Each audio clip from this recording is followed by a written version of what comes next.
day, my students. Welcome to your Menopause Your Way, and welcome to the last tutorial in the unit on heart attack. My goodness, can you believe all the information you've learned about heart attacks? Did you know there was so much to it?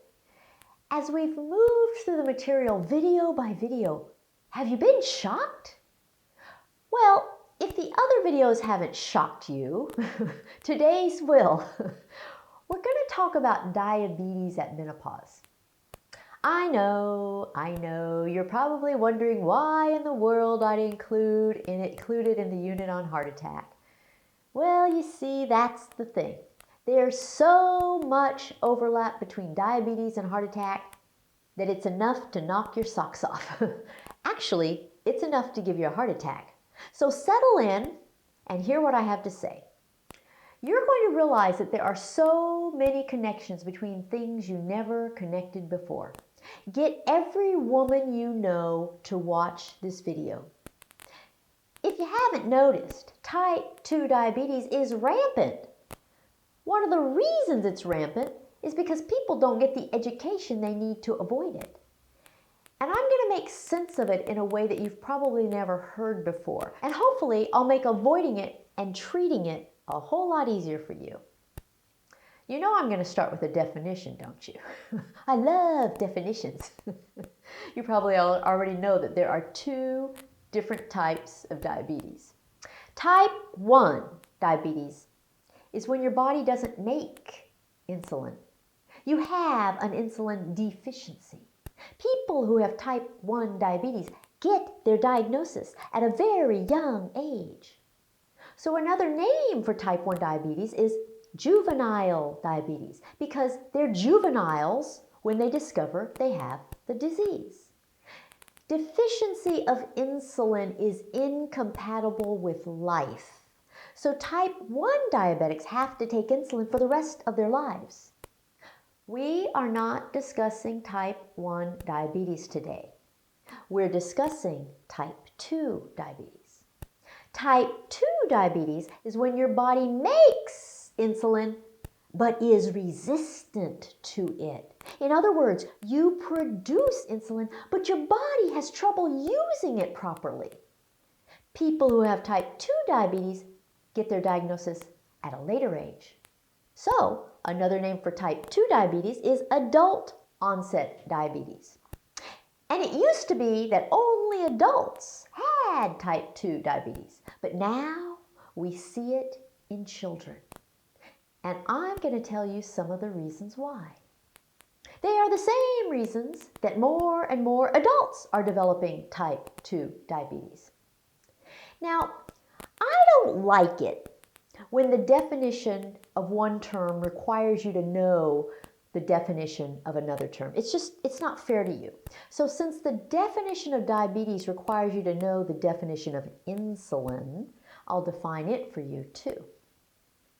Insulin is a hormone that your pancreas makes to aid in the digestion of food. But insulin has one very particular and specialized job in the digestion process. It governs what your body does with sugar. So sugar is insulin's only concern. Insulin tells your body to burn the sugar as an energy source right now. Alternatively, insulin tells your body to store the sugar as a source of energy later on. And the medical word for sugar is glucose. You know, there was a candy called Now and Later when I was a kid.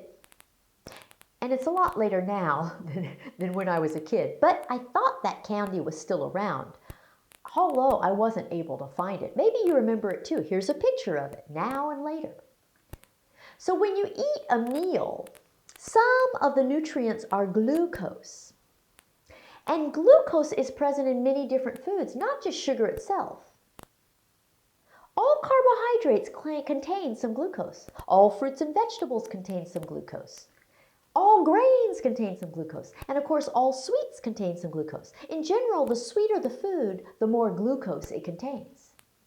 And your glucose is going to rise and fall throughout the day depending on when you last ate, and depending on what you last ate, and on how well your body uses glucose or stores the glucose you last ate. So glucose is fuel for your body. It's supposed to be used quickly to give you energy. It's not supposed to be stored. Fat is stored for energy later. Glucose is supposed to be for immediate energy now. So that's why I was saying something about now and later candy. Because the ironic thing about this now and later candy is that the name actually implies something that you've probably never really considered. Your glucose will be lower before a meal and higher after a meal. So your glucose metabolism is really, really important. If your body does not metabolize glucose correctly, a lot of other things go wacky. So the big issue is all about what your body does with glucose. Does it burn it now for energy, or does it store it for later energy? And insulin is what determines which it does. Burn it for energy now or store it for energy later. You can think of this phenomenon of using or storing glucose like you think of money. You make money, right? And you want to spend some of it now and save some of it for later, right? So, here's your savings and here's your spending. You want to take some of it for spending and you want to take some of it for savings, right? That's what you do with your money. Half and half, or something like that. So these two piles of money have different purposes. Likewise, your body is programmed to use different nutrients for different purposes. You're supposed to use glucose now. It's the money that you should spend for rent, for food, for toiletries. It's what you use now for your immediate energy needs. And you're supposed to store fat. It's the money you're saving for later. And it's in reserve so that you can utilize it in hard times when you aren't getting enough glucose for your immediate needs. It's just like if you're short on cash and you dip into the money that's stored as savings because you don't have enough on hand right now. So what would happen if you had money, but you saved all of it and had none to spend right now? You wouldn't be able to pay for your current expenses.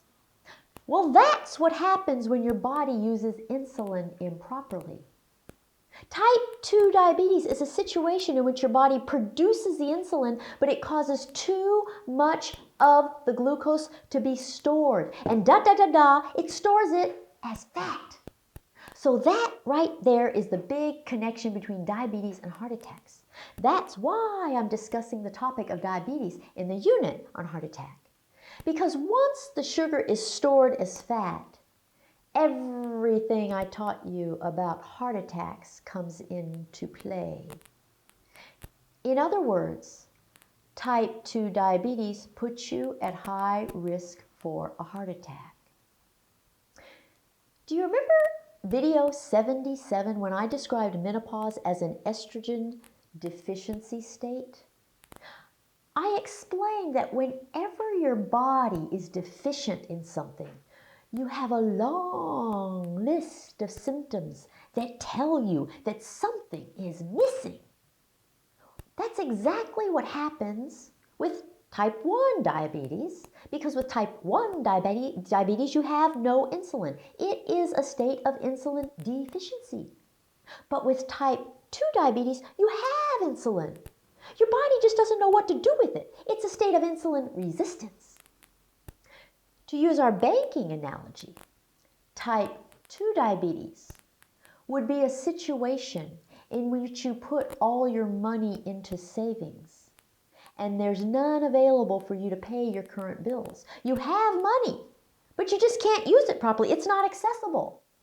So even though your body has insulin with type 2 diabetes, there are still symptoms with insulin resistance, just as there are symptoms with insulin deficiency. So what are the symptoms of type 2 diabetes?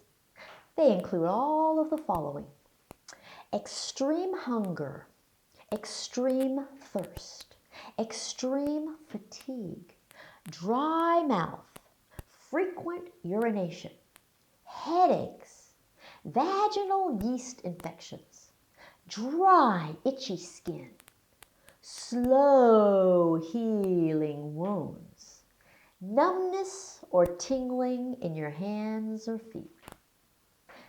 These symptoms are quite attention-getting, but for some reason, most people do not discover that they have type 2 diabetes based on symptoms alone. Most people discover that they have type 2 diabetes from a simple blood test.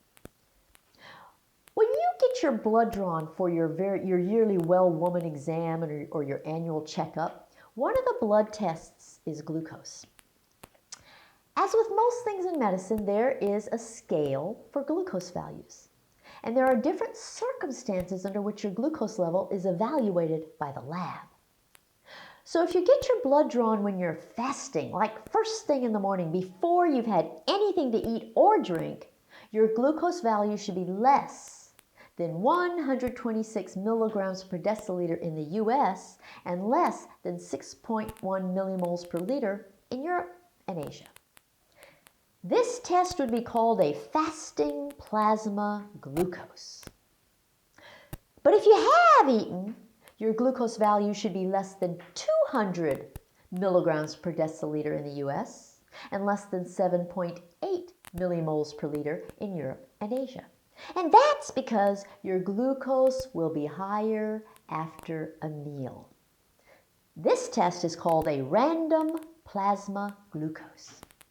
And if your doctor wants even more control on how accurate the test is, he or she may give you something called an oral glucose tolerance test, oral GTT. This is where he has you drink a specific sweet beverage 2 hours before he draws your blood for the glucose test. And this one is called a 2-hour oral glucose tolerance test.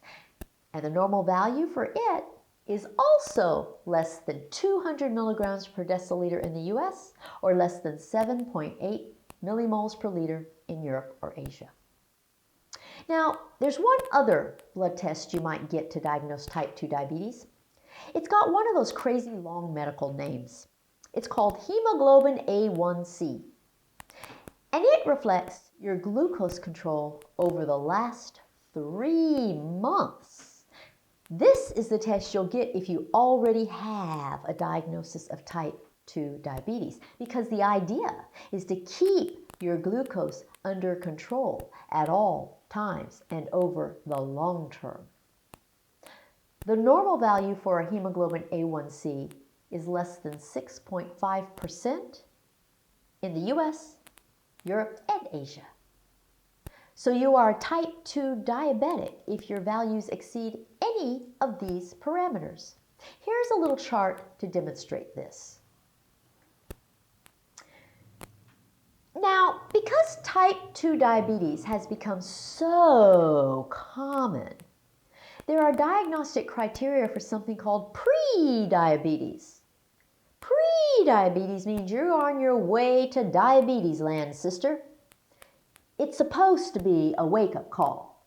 It's supposed to make you say, holy cow, I'd better do something about this now before I actually end up in diabetes land. Unfortunately, most people don't respond that way. Most just go on with their usual lifestyle habits that got them in trouble in the first place, and they wait until they are completely diabetic and have no choice but to do something about it. We humans are funny that way. We don't change our ways until forced to do so. So you've got pre-diabetes if your fasting plasma glucose is 100 to 125 milligrams per deciliter in the US, or 5.6 to 6.9 millimoles per liter in Europe and Asia. Or if your random or 2-hour plasma glucose is 140 to 199 milligrams per deciliter in the US, or 7.8 to 11 millimoles per liter in Europe and Asia. Or if your hemoglobin A1C is 5.7 to 6.4% anywhere. So here's that diabetes chart again with the pre-diabetes values included.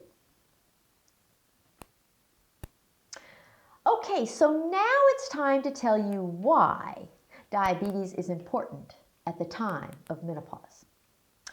A while back, I gave you a video tutorial on the similarities and conflicts between menopause and thyroid disease. That was video 153. Then I told you that menopause itself causes your metabolism to slow way down, way down. Your metabolism is how well your body utilizes food for energy. Your thyroid hormones have a whole lot to do with that, but so does your insulin. So if you have type 2 diabetes, your insulin is wacky. And if your insulin is wacky, then your body does not know how to metabolize glucose. Instead of it using it for energy, it stores it as fat. And when it stores too much of it as fat, your entire metabolic system goes out of whack. That's the very essence of type 2 diabetes. So at post-menopause, you have 3 separate hormonal changes that really mess up your metabolism. You lose your estrogen. You produce less thyroid hormone. And you either produce less or are resistant to insulin. Every one of those things sets in motion all sorts of metabolic problems in your body. And there's a lot of overlap in the symptoms you notice.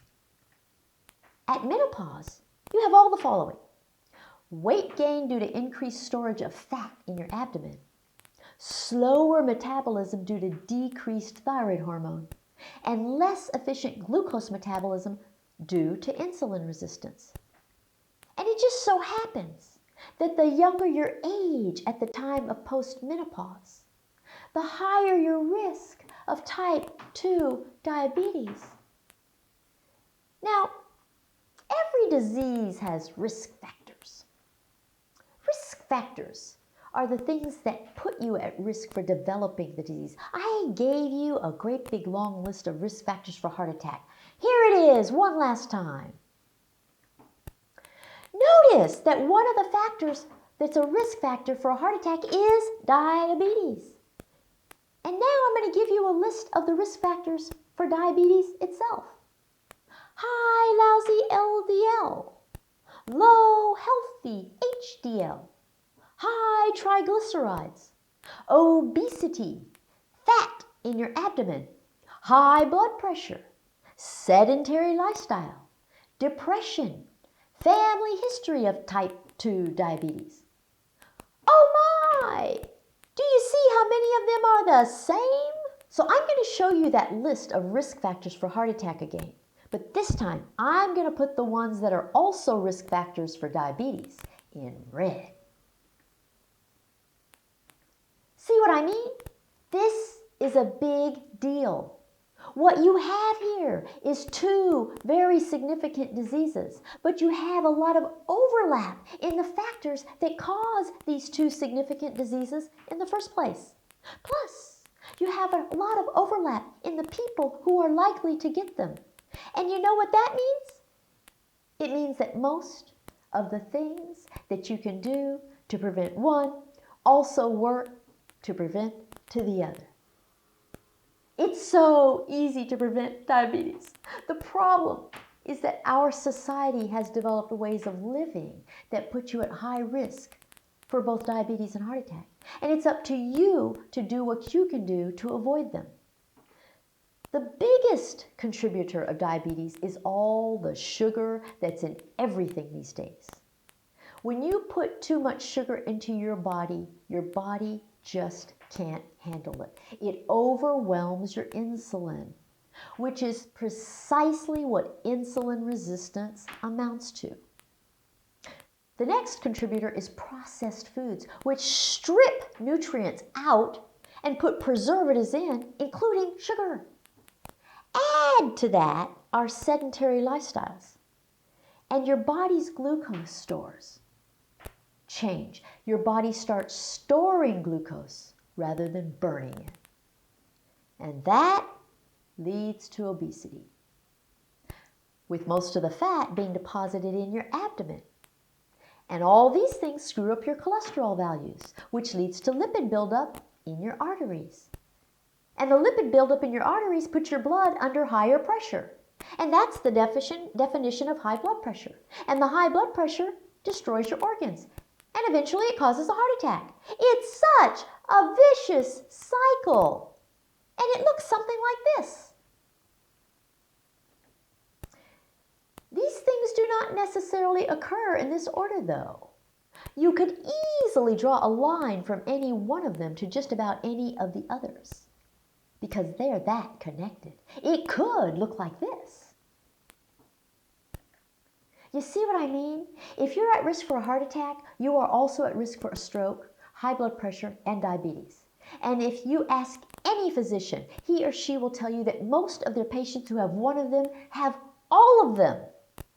And the sad thing is that this is becoming the norm. It's even happening to kids these days. People are getting fatter and fatter. And with fat, you get diabetes, high blood pressure, stroke, and heart attack. That's why I discussed all of these in the unit on heart attack. And everything I've presented in this unit for management options for heart attack applies to diabetes too. I'm beginning to sound like a broken record. Low fat, high fiber, low sugar diet, regular exercise, weight control, no smoking.